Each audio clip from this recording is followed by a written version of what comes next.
Hola, buenos días o tardes, querida comunidad. Nosotros somos el equipo 1 y hoy vamos a hablar sobre un tema fundamental en nuestra carrera, los estudios de flujo vehicular y cómo se aplican en la vida real. Antes de comenzar, queremos que reflexionen en algo muy cotidiano. ¿Cuánto tiempo pasamos en el tráfico? ¿Alguna vez hemos llegado tarde por congestión? ¿Hemos notado que algunas calles siempre están saturadas? Bueno, pues esto no es casualidad. Todo esto se analiza mediante estudios de flujo vehicular. En la ingeniería de logística y transporte, este tema es clave porque determina rutas de distribución, impacta directamente en los costos de transporte, influye en los tiempos de entregas, afecta la eficiencia de toda la cadena logística. Por ejemplo, una empresa que no estudia el tráfico puede perder dinero por retraso, consumo de combustible y mala planeación. En cambio, una empresa que sí lo hace puede optimizar sus rutas y ser más competitiva. Durante esta exposición veremos qué es el flujo vehicular, cómo se mide, qué métodos se utilizan y cómo se aplica en casos reales. Además, incluiremos ejemplos reales en México para que sea más claro. Ahora le cedo la palabra a mi compañera Barrera Olvera. Muchas gracias. Primero vamos a definir qué es un estudio de flujo vehicular. Es un análisis que permite conocer cómo se mueven los vehículos en un determinado tiempo. Este estudio se basa en tres variables fundamentales. Número 1, flujo igual a Q. Es la cantidad de vehículos que pasan por un punto en un tiempo determinado. Ejemplo, 500 vehículos por hora o 1000 vehículos por hora. Mientras más alto el flujo, mayor cantidad de autos circulando. Número 2, velocidad igual a V. Es la rapidez con la que se mueven los vehículos. Por ejemplo, 80 km por hora en carretera o 30 km por hora en ciudad. A menor velocidad, generalmente hay más congestión. Número 3, densidad igual a D. Es la cantidad de vehículos que hay en un tramo de carretera, por ejemplo, 20 autos por kilómetro o 100 autos por kilómetro. La alta densidad significa más autos juntos. Ahora, algo importante, estas tres variables están relacionadas. Cuando aumenta la densidad, la velocidad disminuye y el flujo puede saturarse. Ok, ahora continuando con esto, explicaré sobre la relación y tipos de flujo. Existe una relación muy importante que a continuación explicaré una fórmula, que es flujo es igual a velocidad por densidad. Ok, esto significa que el comportamiento del tráfico depende de estas tres variables. A continuación explicaré los tipos de flujo vehicular.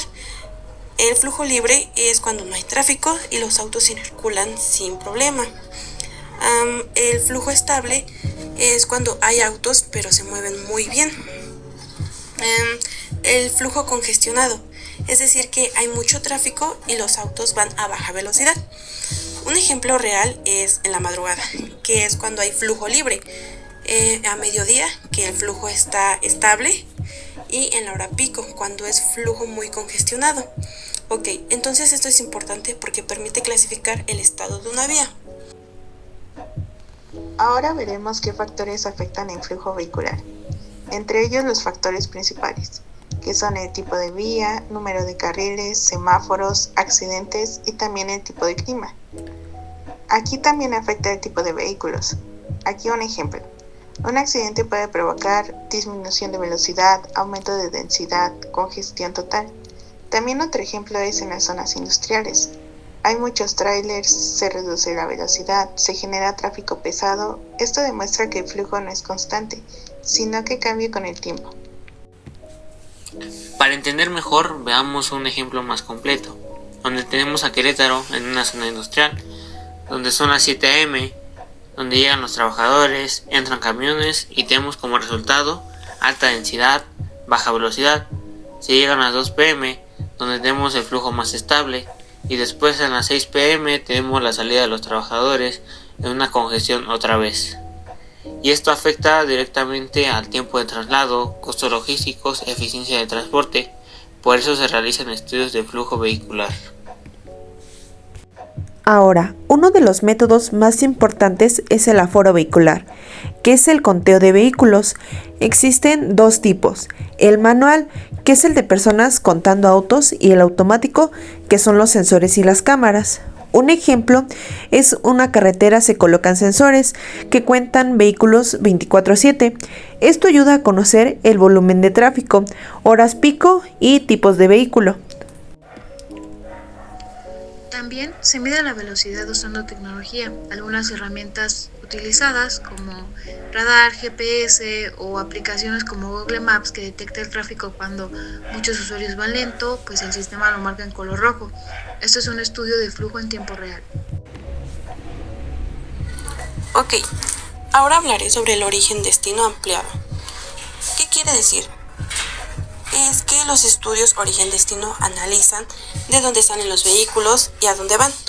Un ejemplo sería los trabajadores que viven en un lugar y trabajan en otro. Esto nos ayuda a diseñar rutas y a planear un transporte público. Ahora hablaremos sobre la simulación profunda. Se usan simuladores para estudiar tráfico. Las ventajas aquí es que no cuesta construir, se prueban escenarios y se reduce errores.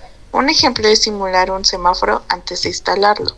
Las herramientas que contamos son Tinkercad. Es la herramienta más utilizada para simular circuitos con Arduino. Permite conectar LEDs, resistencias y programar las secuencias sin gastar materiales. También se cuenta con CAD Simu, ideal para diseñar esquemas automáticos industriales y simular el funcionamiento de semáforos viales. Por último tenemos a Prometheus, utilizado para simulaciones más avanzadas que incluyen la electrónica de Arduino y el semáforo.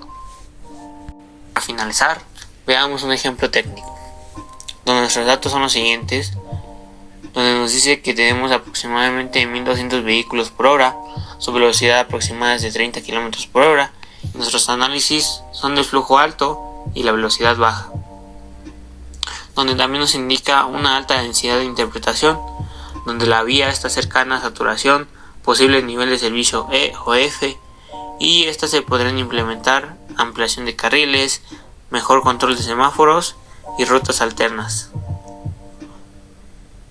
Como conclusión tenemos que el análisis de flujo permite proponer soluciones reales. Otro caso real que tenemos es en la Ciudad de México. Ahora analizaremos este caso. Bueno, pues en la Ciudad de México es una de las ciudades con mayor congestión vehicular en América Latina. 1. El problema es que hay alta densidad vehicular, el crecimiento urbano desordenado y el exceso de vehículos particulares. En las horas pico, la velocidad promedio es menor a 20 km/h. Hay altos niveles de saturación. La aplicación del estudio del flujo vehicular es que se han implementado estrategias como carriles confinados, que son los metrobuses, los semáforos inteligentes, la restricción vehicular, como el tipo de hoy no circula. Y bueno, como resultado tenemos que es la mejora parcial del flujo, que es la reducción en tiempos de traslado en ciertas zonas. Pues aquí se mejora el control de tráfico. Bueno, y pues como conclusión técnica son que los estudios del flujo permiten identificar puntos críticos y aplicar soluciones específicas. Ahora pasemos al análisis de transporte de carga y sus desafíos actuales, como la saturación por alta concentración de tráilers y reducción de velocidad y cuellos de botella en zonas industriales. Por ejemplo, en las zonas industriales de Querétaro, los picos de congestión por entradas masivas en la mañana y salidas por la tarde.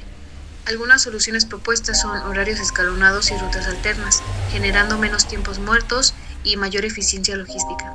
Podemos decir que optimizar el flujo es la clave para un transporte de mercancías eficiente. Ok, ahora hablaremos sobre un caso de empresa en logística. Aquí veremos cómo lo aplican y cómo lo enfrentan. El problema sería las empresas de distribución, es decir, que ellas enfrentan los retrasos, los altos costos y la ineficiencia en rutas. Su aplicación es que se utilizan estudios de flujo vehicular para analizar el tráfico, identificar rutas óptimas y evitar la congestión. Un ejemplo sería las empresas de paquetería. Ellas ajustan rutas según tráfico, cambian horarios de salida. Los resultados es la reducción de tiempos de entrega, ahorro de combustible y el cliente tiene una satisfacción al tener su pedido en tiempo y forma. En conclusión, podría decir que el flujo vehicular es una herramienta estratégica en logística. Ok, entramos a un nivel más técnico. El nivel de servicio. Se clasifica la calidad del tráfico. A, flujo libre. B, flujo estable. C, flujo aceptable. D, flujo cercano a saturación. E, flujo inestable. F, congestión total. Un ejemplo claro es la hora pico en la ciudad, que obviamente es un nivel F. La capacidad vial. Es el máximo número de vehículos que puede soportar una vía. Todo esto depende de carriles, tipo de vía y condiciones de esta misma. Contamos con los diagramas fundamentales, que se relaciona el flujo, velocidad y densidad. Una interpretación podría ser cuando la densidad aumenta demasiado, el flujo disminuye y se genera obviamente una congestión. La importancia de la ingeniería. Esto permite diseñar carreteras, optimizar intersecciones y planear infraestructura. Como conclusión, tenemos que estos conceptos permiten tomar decisiones técnicas basadas en datos. En la logística, esto es fundamental. Se usa para elegir rutas, evitar tráfico y reducir costos. Un ejemplo sobre esto es sobre una empresa que entrega productos. Si se evita el tráfico, vemos que hay reducción de tiempo, ahorra gasolina y mejora servicio. Esto es clave en el transporte de mercancías. Y bueno, pues en conclusión, los estudios del flujo vehicular son esenciales en la ingeniería logística porque permite analizar el comportamiento del tráfico, optimizar rutas de transporte, reducir costos operativos, mejorar la movilidad urbana, incrementar la eficiencia logística. Y además, su aplicación en casos reales demuestra que son una herramienta clave para la toma de decisiones. Como futuros ingenieros, es fundamental comprender y aplicar estos estudios para mejorar los sistemas de transporte.